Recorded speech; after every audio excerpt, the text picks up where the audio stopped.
Good morning, everybody. I hope today finds you well. Thank you for joining us. My name is Kristen Stratton, and I am the invited guest speaker on behalf of NorCal Services for Deaf and Hard of Hearing to present on the topic of IFSP and IEP procedural safeguards. I'm the parent of 3 children. I have a hearing child who identifies as autistic, and I have 2 children who are deaf, one of whom is deaf with multiple disabilities. I also work as a professional special education advocate, and I'm a hard of hearing adult myself. So I look forward to presenting on this topic. It can be a little bit dry, but procedural safeguards are super important. It's a really essential topic, and it's important that you as a parent understand what your rights are going into an IFSP and IEP meeting.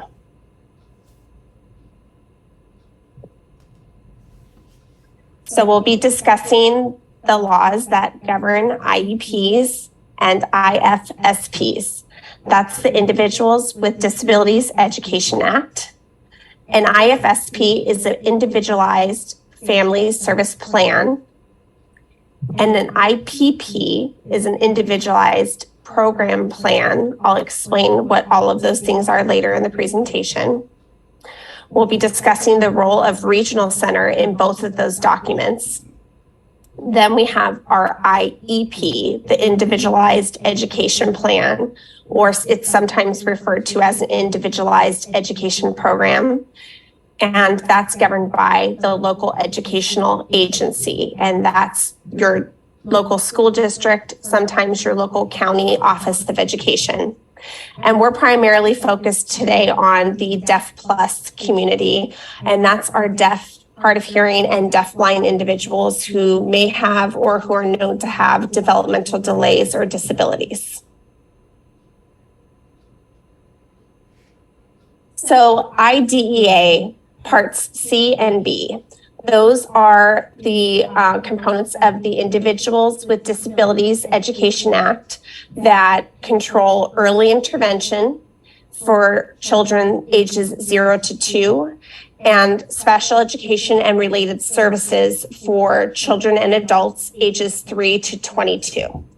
IDEA, as it's commonly referred to, is a federal law, and it is all over the United States. So from state to state, regardless of where you live, IDEA is going to be in charge of how those services are going to be provided. Part C services is strictly for infants and toddlers, 0 to right before they turn 3. And that's how we're servicing children who have developmental delays. We create what's called an individualized family service plan. And primarily it's our California regional centers that are providing those services. Part B services are for our children and adults ages 3 through 22, and they're serviced on a document called an Individualized Education Plan, or IEP. And again, that's the local educational agency, and typically that's going to be your school district, but sometimes it'll be the county office of education that's supporting your student. And there are more differences between Part B and Part C. The infanthearing.org link that I provided here has a really great graphic that breaks down in more detail the differences. So if you have more time, I encourage you to go onto their website and see in more detail the differences between the 2 laws.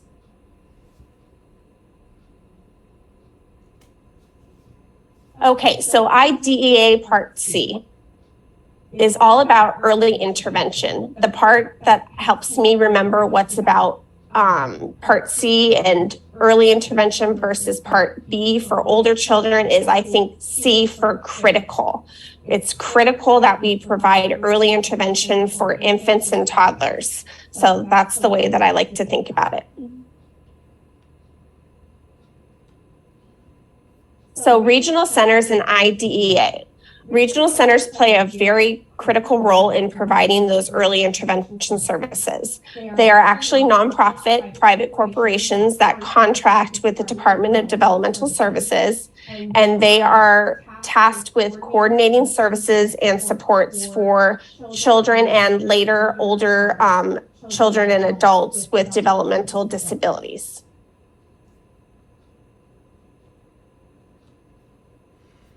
So on an IFSP, we initially have to make a referral for a child to receive those services. So a child under the age of 3 is eligible if they have at least a 25% delay in one or more of 5 areas of development: cognitive, expressive communication, meaning how they talk and express themselves; receptive communication, meaning how they understand language; their social and emotional skills; and their adaptive skills, meaning how they take care of themselves in their everyday life; and their physical and motor development. And those delays would be established typically at a doctor's visit with your pediatrician. Some of our families in more rural communities might find more difficulty in accessing an evaluation, but typically they're going to be identified at your developmental milestone checkups at the pediatrician's office. The second criteria that children can be found eligible for an IFSP is that they have an established risk condition, and also if they're likely to have a developmental delay due to a number of risks. So this would be children that are either identified as having a genetic disorder at birth, or children who are born drug exposed. Those are the examples of risk conditions or other risk factors that we know are going to likely result in a developmental delay and require intervention.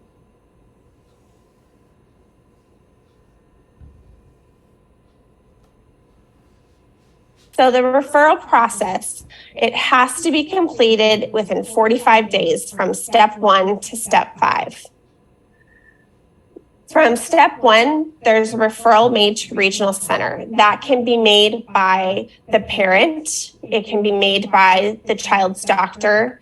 If the child is receiving foster care or social work services, that caseworker can make that referral. And the next step would be whoever is the legal rights holder of the child would sign consent for that child to receive an evaluation to determine their eligibility. And regional center will conduct assessments to determine that child has those developmental delays in one or more of those 5 areas of development. If they are found eligible, then the family will meet with the regional center representative, and together we will develop the IFSP. And from that document, determine what services that child requires during their early intervention time to make sure that they're making progress and to help support those areas where those delays were identified.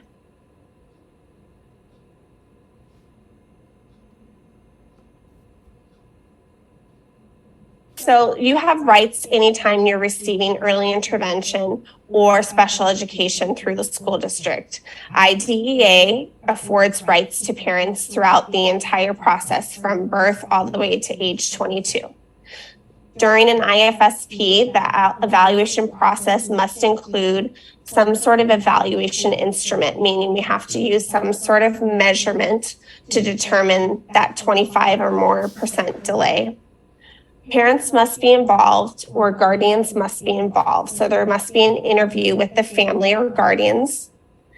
And we must be sure that we're determining the level of function in those 5 areas. We want to make sure that we're measuring and determining in which of those 5 or following areas that child is having a delay. Sometimes it's 1, sometimes it's all 5, but we have to establish a baseline so that we can determine the appropriate way to support that child throughout their time in the early intervention program. Then we have to gather relevant information, and that might include a review of the child's medical history, if they've had any previous therapies or intervention services, and just a comprehensive family history.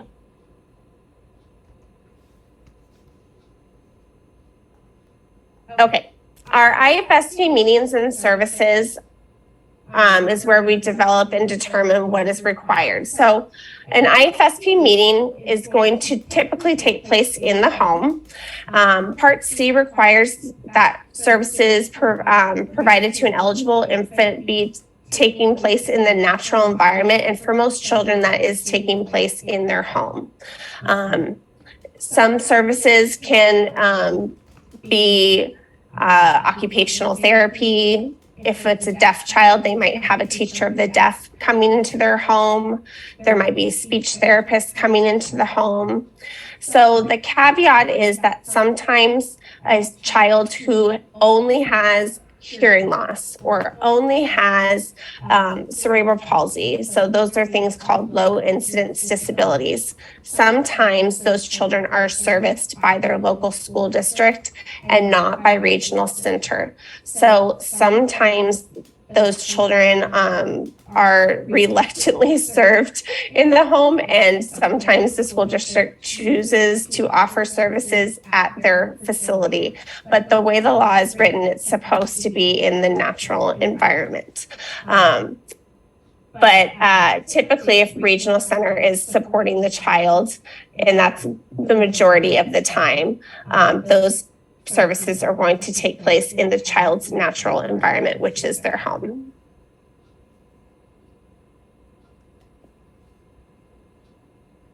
So in an IFSP meeting, you have several rights. You have the right to all the child's records that are developed during the IFSP process, and you can request those at any time. If you make that request, the regional center has to provide those within 5 business days to you. And that would include things called their Title 19 notes, which are the internal notes that your regional center caseworker takes to document any contact that they've made with you. And then we have something called prior written notice, or sometimes called a notice of action. And this is how the regional center would communicate with you anytime it intends to take action, refuse action, initiate a service, or terminate a service. This is a formal way that districts later on, when you're in the school system, and regional centers communicate. And this is one of the ways that you receive documentation that these changes are being proposed or action is being denied. And it also explains your appeals rights. But you'll get really familiar with those terminology, because this is one of the most common documents that you'll receive is a prior written notice or a notice of action. But you're entitled to receive that document anytime there's a change being made to your child's IFSP, even if it's something that you consented to or you requested. You are required to have in writing documentation of that change.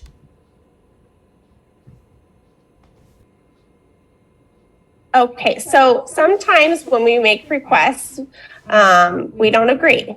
And there's an appeals process in place to help resolve disagreements. One of the ways that we can do that is informally. We can go through the supervisor or director process and speak to our caseworkers, chain of command, so to speak, and go up the ladder of the regional center, the supervisor, up to the director level, and see if we can resolve things informally. Sometimes it's just a miscommunication or a misunderstanding of policy. Sometimes it's a formal request that's being made, and it's a formal denial, in which case you're going to be filing an appeal. Within 30 days of receiving a notice of action, you have the right to file an appeal with something called aid paid pending. For example, if Regional Center is proposing to terminate a service that you believe your child still requires, you would file an appeal within 30 days and request aid paid pending.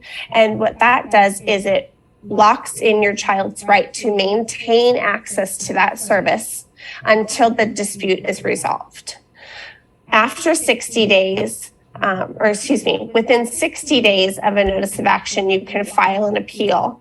But if you do not file the appeal within 30 days, you do not have right to request aid paid pending. You also have the right to request mediation. You can also go through a due process hearing, and both of those typically involve an administrative law judge. You can also go through the state complaint process, which is a complaint that goes to the Department of Developmental Services.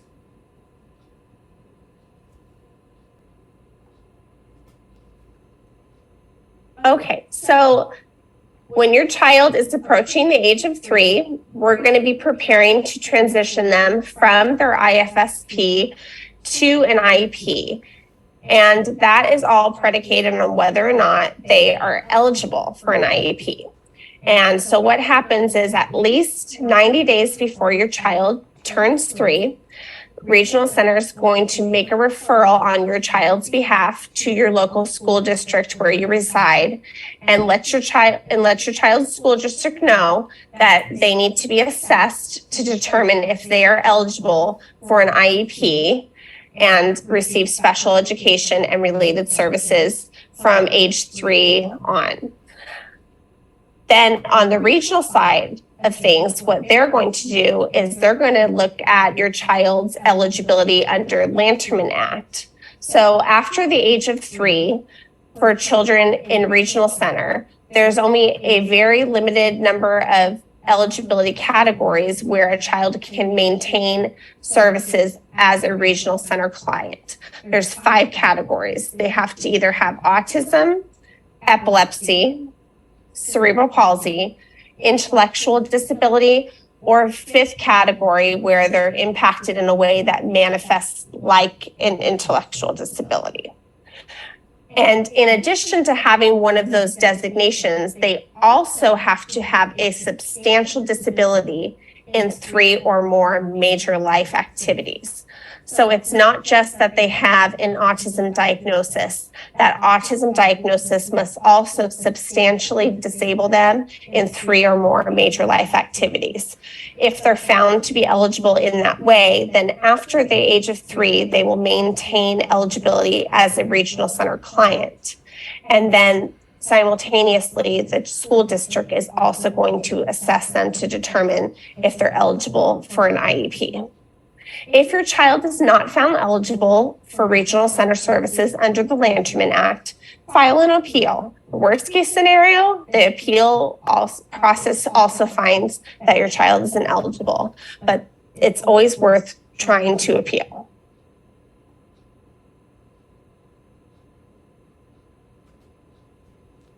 Okay, so IDEA Part B.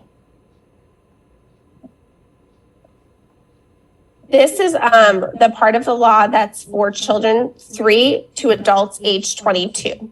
So this is going to be services for special education and services received at your local school district or county office of education.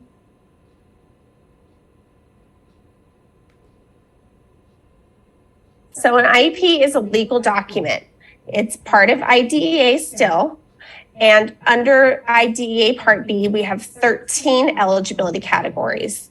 And what IEPs do is they provide special education and related services to children with disabilities to ensure that they receive a free and appropriate public education in their least restrictive environment.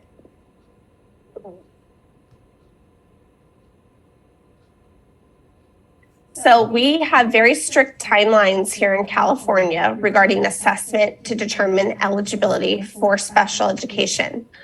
This is not necessarily true. So if you pick up and move to another state, it's not necessarily going to be true in that other state. These are specific timelines to the state of California. So here in California, you as a parent can request your child to be assessed for eligibility for an IEP. And within 15 days of your written request for assessment, the school district must respond with an assessment plan. And they are going to provide you 15 days to respond to their assessment plan. Once you sign that assessment plan, which is your written consent that they can in fact test your child to determine their eligibility, they have 60 days to conduct that assessment. and hold a meeting to review the reports and findings with you and to discuss as an IEP team whether or not your child qualifies under one or more of those 13 eligibility categories. The only exception to that 60-day timeline is if school is not in session, if there's a break of more than 5 school days, or if there's fewer than 30 days left in a school year, the IEP team must resume assessment and complete it within the first 30 days of the new school year.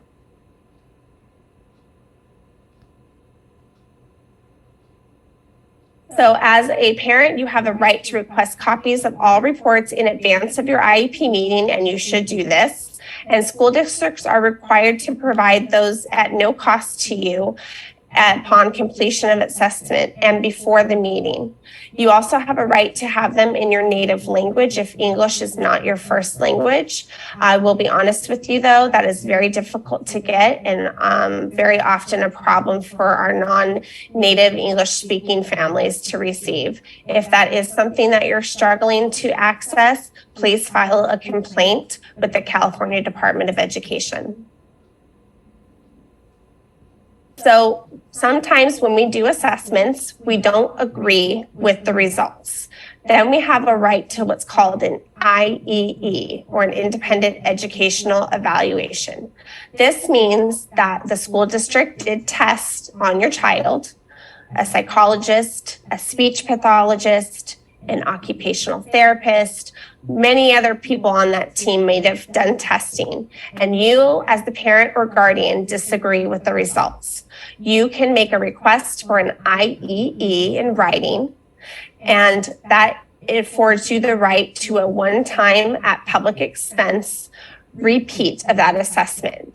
The district must respond without unnecessary delay in prior written notice to that request. Sometimes they will deny your request for an IEE, in which case what happens is they defend the report that they did of your child in due process. But quite often, school districts will grant the IEE request. But I believe that many people are under the assumption that if they request an IEE, it's an automatic yes, and that is not the case. They can refuse that request, and the result is that the report must be defended in due process.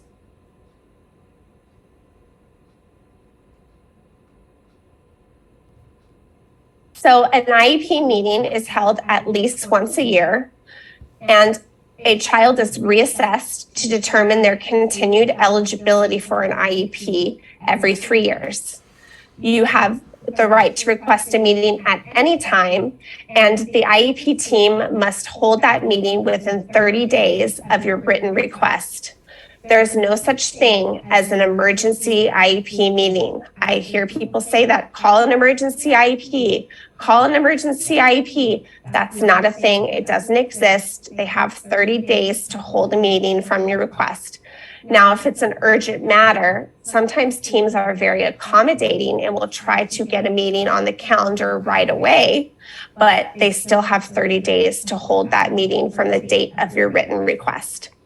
They'll send you a notice of meeting in writing that indicates where and when that meeting is scheduled, and also defines who is required to attend meetings in the educational law.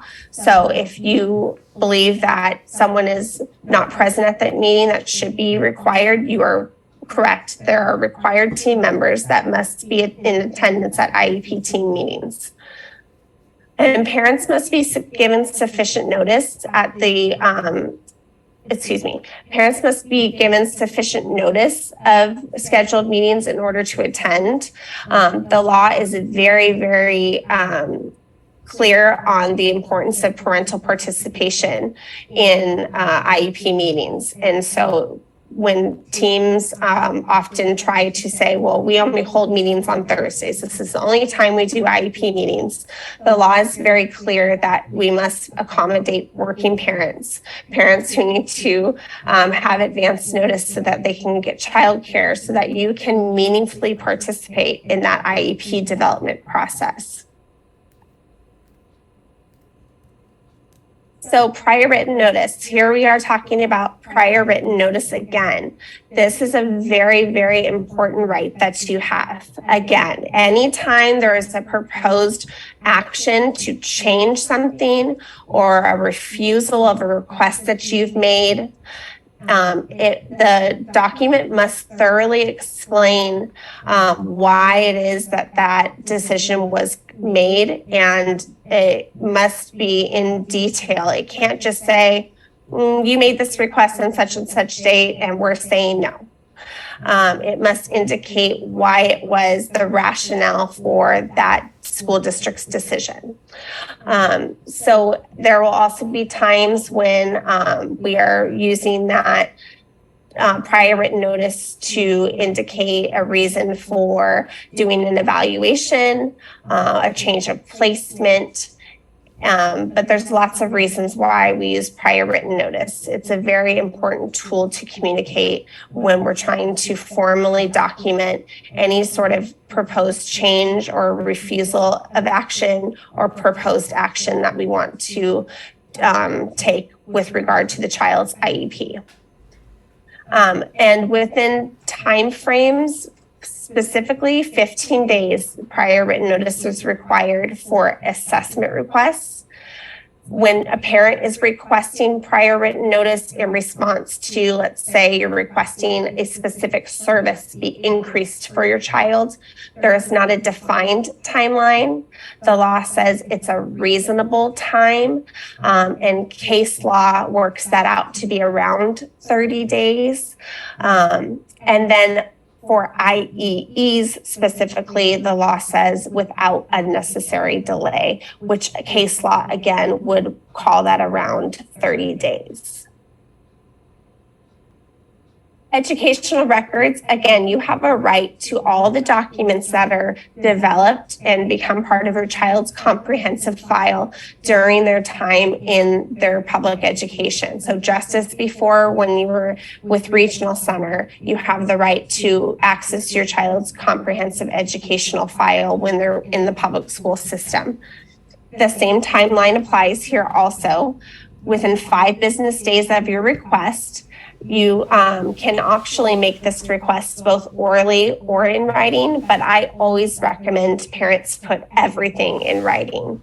And those records may include, but are not limited to, health and disciplinary records, grades like transcripts, test scores, all the assessments that are conducted on your children's for their eligibility, behavior logs and data sheets, all of their IEPs, any of the service logs. So if your child is receiving speech therapy, occupational therapy, and you want to see how often that service provider actually did provide services, that can all be part of the records request. So with IEP, there is also the due process right and a state complaint right. Here in California, we do have stay put rights. Stay put means that when there's a dispute that arises between what the school district believes and what the parent believes to be appropriate, until that dispute is resolved, the last consented to IEP or the last IEP that was signed by the parent or guardian is what remains in effect until there's a resolution in due process, or there's an order put in place by a judge within the Office of Administrative Hearings.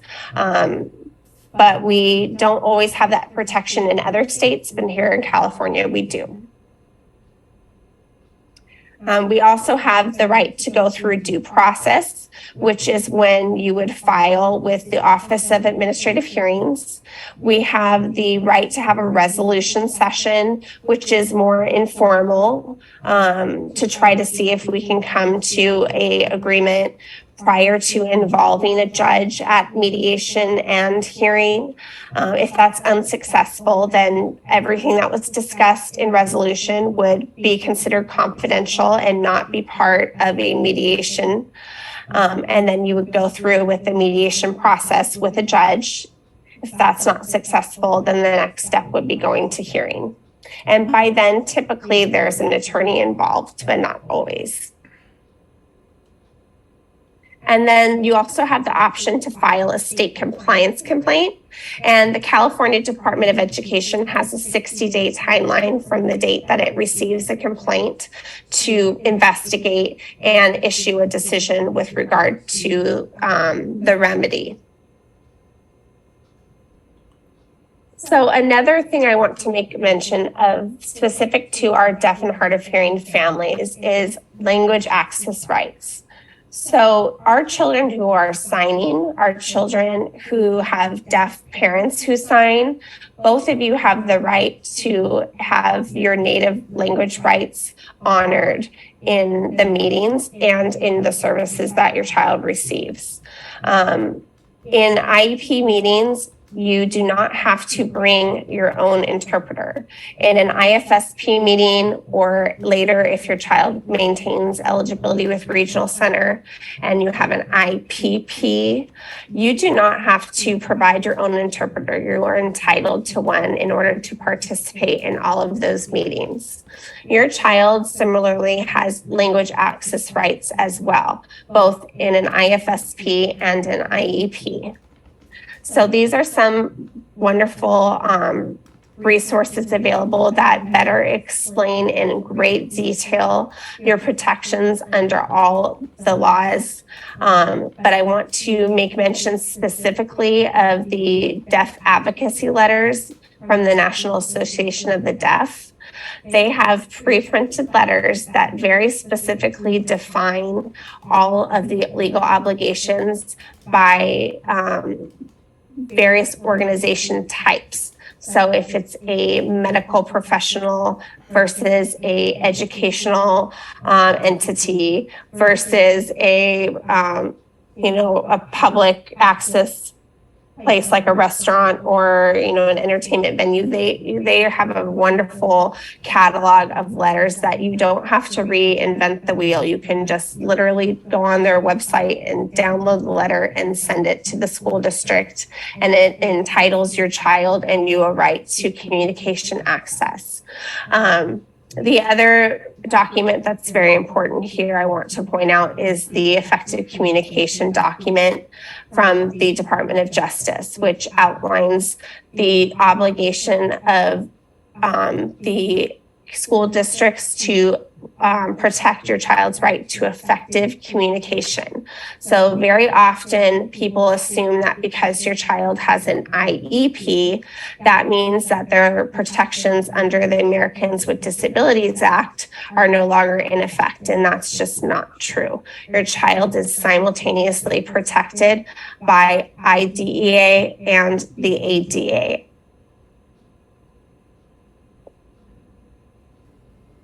And I would like to say that if there's any questions regarding your rights, please reach out to NorCal Deaf Services. They have a wonderful resource of advocates and professionals who are more than happy to guide you through this process. It can be very overwhelming as a new parent to try to navigate the IFSP and IEP process. It's all very new, and especially if you have a deaf plus child who has multiple disabilities, maybe lots of medical appointments, lots of specialists, it's really important to have someone who understands the process come alongside you and explain things and answer your questions that are specific to your child. So please don't hesitate to reach out, and thank you so much for your time and for joining us this morning.